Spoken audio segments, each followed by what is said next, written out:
Hi everyone and welcome back to Roots Baking with Abby. Today I'm going to run you through how I've made some Halloween biscuits. I'm going to use various different cutters, different types of cutters. So I've got some just standard metal cutters of different shapes, Halloween themed, and then I've got some different cutters that have got like a spring stamp in them, so you can indent the biscuits themselves, or you can indent any icing or fondant that you want to put on top to create some details. Really simple way to use. The cutters I've used today are all from Shein. I think the most expensive cutter was maybe $175. That was for a pack, so really affordable. Just takes a little longer to get here for Shein than Amazon, eBay, etc. But good quality, simple to use, got a nice effect with them. So okay, we'll be using the no spread biscuit recipe that I've used in my previous video, so you can go back and watch that if you need the recipe. And here we go, let's get going. Okay, so let's get started. So as I said, using the biscuit dough from my no spread biscuit recipe, I had some in the fridge from earlier, so I've let that come up to room temperature. You just need to flour your surface, mat, board, whatever it is you're going to use. It really doesn't make much difference. If you use enough flour, you should be fine. For these, I just cut my mixture in half. It's just easier to handle. You can use it all at once, but it is just easier that way. I use this metal rolling pin. It has the two green discs on the edge. They are, it came in a pack. I bought it from Amazon actually. It's a great buy. It has, I think, 3 or 4 different sized rings. This green ring I use for my cookie mixture, and then I bought a second rolling pin, then I have a red ring that I use for my fondant. It just sets an even thickness for the biscuit dough. I absolutely would recommend this to anybody, especially if you're a beginner. I really struggled in the beginning when I started making the biscuits of making sure they were all the right thickness. This was an absolute game changer. It saved so much time, so much ingredients as far as throwing away biscuits that were just too thick or too thin. So yeah, just make sure you spread it out evenly and nice and smooth, and make sure your surface is well floured. So now these are the cutters I got from Shein. I think it's a pack of 5. They weren't expensive. This first cutter is a ghost shape. So just press it gently. It shouldn't need much pressure. I try and give mine a little a wiggle while I'm pushing it down. It just helps loosen it from the edges of the cutter. And then move on to this little cat, which I think is really cute. I'm just going to do a couple of each shape just for demonstration purposes. Obviously a standard pumpkin, have to, it's Halloween.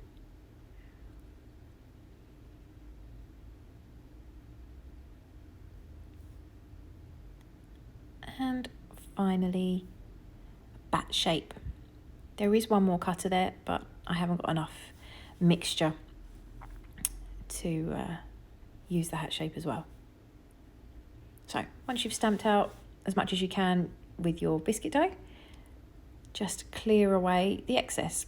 I always find this a little bit easier to do before trying to lift them out with a palette knife, spatula, fingers, anything you want. I clear the edges a little more.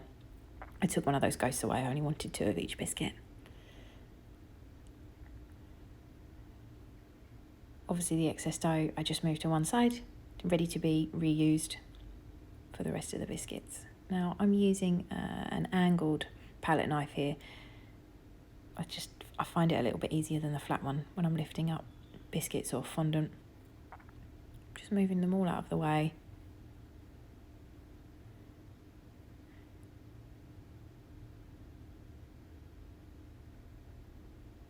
It's a flexible palette knife, so it's nice. You can press down on it and really get underneath the biscuit without damaging anything underneath or changing the shape of it. But obviously at this stage, if you do mess one up, you can just stick it back in the pile and reuse it.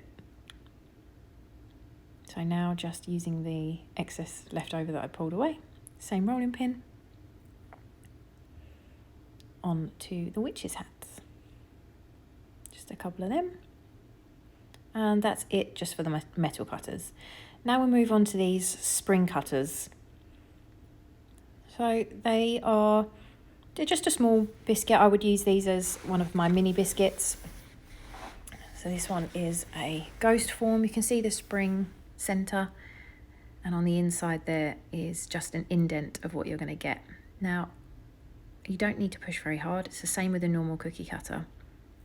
If you want to make an indent at the biscuit, this is the point where you would push the spring down. I don't want an indent in the biscuit.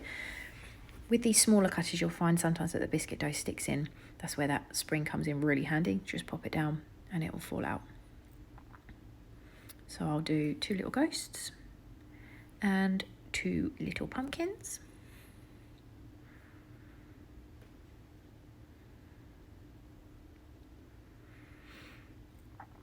Two witches' hats.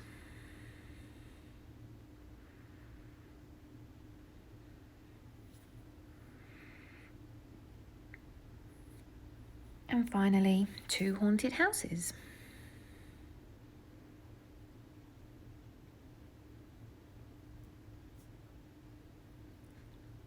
As before, take all the excess off, pop it to one side.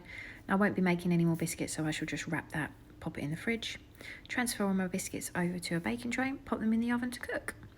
All the details of temperatures and times I'll pop in the description box.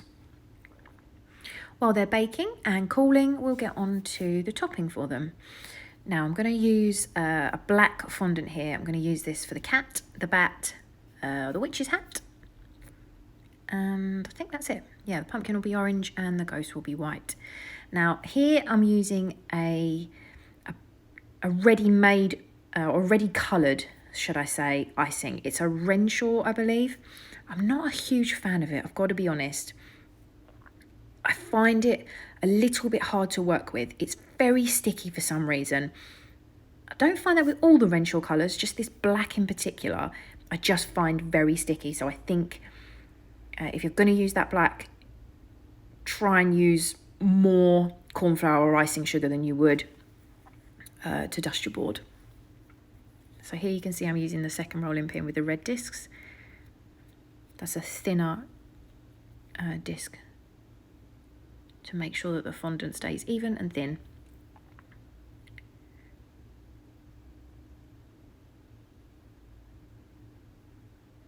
You can dust your rolling pin, but using black fondant, obviously it'll be a little bit harder to clean off at the end. So try with the black to try not get so much either icing sugar or corn flour on the icing sugar. Sorry, on the fondant. So that's my 2 black cats done. Now onto the hats and then onto the bats. As I say, I'm going to be using a white for the ghosts and a marbled orange for the pumpkins. The ghosts white fondant is just an Asda own brand fondant. Brilliant. I cannot recommend it enough. So versatile, really easy to work with, only takes a couple of minutes of kneading and it's wonderful, wonderful to work with.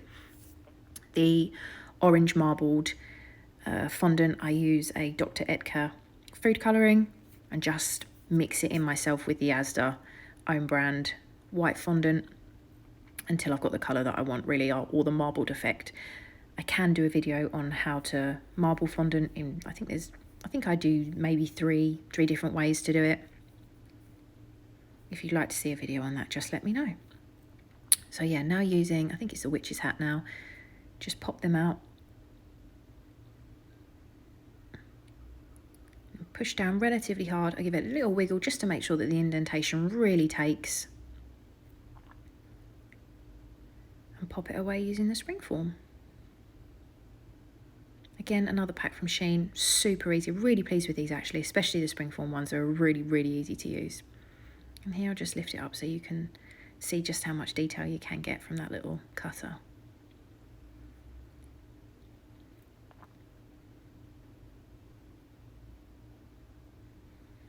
And it's the same process, as I say, with the ghosts and the pumpkins.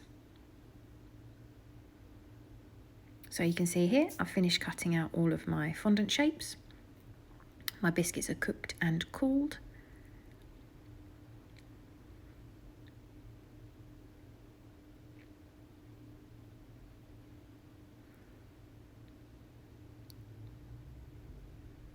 So we'll get on to decorating.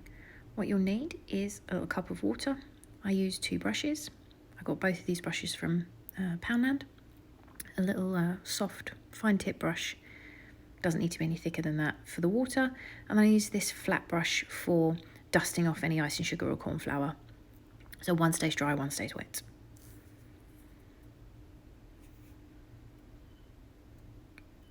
So I'll bring over my first 2 cookies, the 2 ghosts. There's 2 methods. I wouldn't say that I prefer one particularly over another. So the first way to get the fondant to stick onto the cookie is you can wet the cookie. You can't really use too much water, but you can use too little. I just make sure there's enough to cover, especially around the edges. That's most important. And just to cover really the whole biscuit. It needs to be wet. So you can lift up your fondant decoration. By this time it's somewhat dried, so it should be easier to handle. You can tidy up any edges, the edges should still be slightly softer, and then just slide it onto the biscuit. Move your palette knife out of the way, and as it's still wet you can move it slightly, but obviously as soon as fondant gets wet it gets sticky. The second method is to get your fondant. I turn it over the other way in my hand and make sure I wet the fondant. Again, all over, especially just getting the edges, any little crevices, nooks and crannies. And then rather than sticking the fondant to the biscuit, you stick the biscuit to the fondant.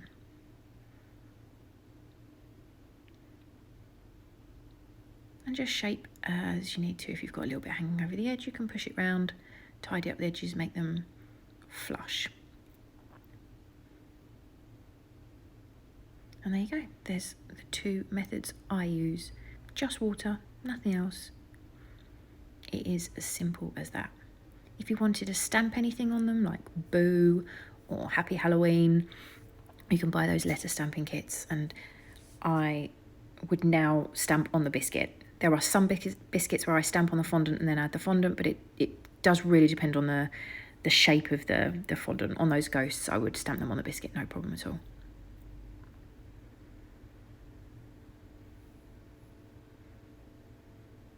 Just for ease, I think I'm just going to go straight on to making the biscuits wet and sticking the fondant on top of the biscuits at this point.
So now the ghosts and the pumpkins are done, we'll move on to the black fondant. We'll do the witches' hats. Now this is where you'll need your flat brush to dust off any icing sugar or corn flour. So as before, wet the biscuits, a generous amount of water,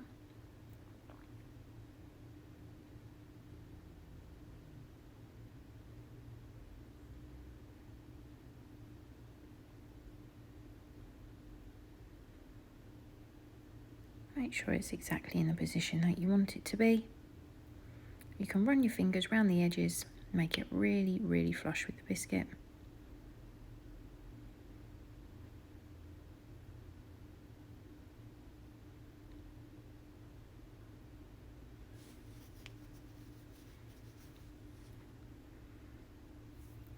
You can see on this one there's a fair amount of corn flour on my witch's hat, stuck around the edges and on the top.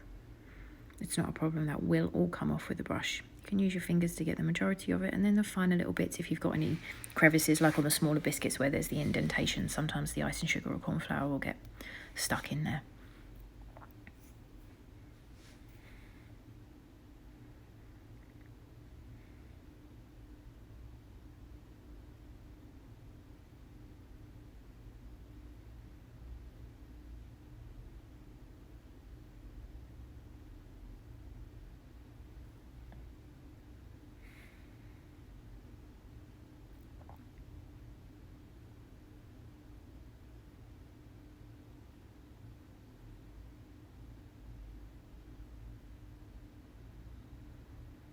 So just brush off any excess.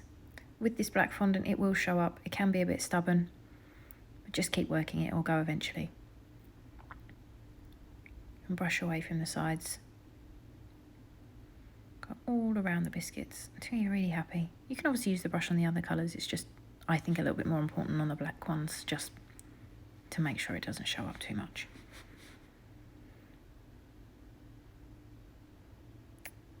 I'll finish off the rest of the black and you can see what you're left with. A really, really simple Halloween biscuit.